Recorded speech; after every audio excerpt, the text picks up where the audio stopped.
ชมขบวน102นะครับที่เสาสัญญาณหางปลาด้านเหนือสถานีหนองวัวเท่านะครับ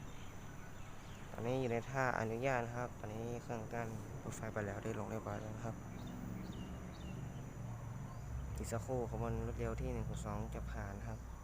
ราชาเล็กน้อยนะครับเร่งเครื่องมาแล้วนะครับ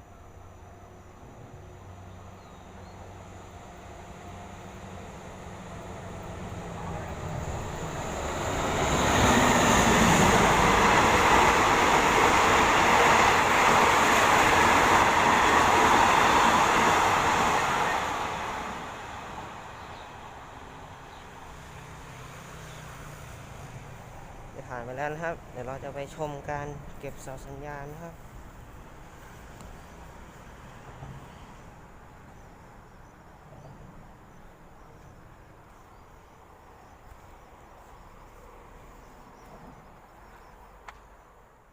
มาชมการเก็บเสาสัญญาณหางปลาด้านเหนือครับ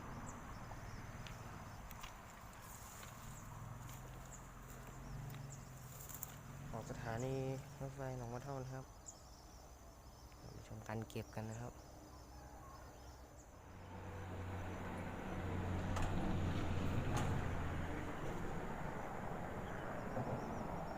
นี่ครับคืนแล้วนะครับเป็นท่าห้ามนะครับ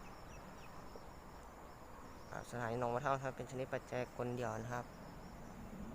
เป็นปัจจัยกลเดี่ยวจะมีแค่เสาเข้าถ้าไม่มีเสาสัญญาณขาเข้าขาออกนะครับ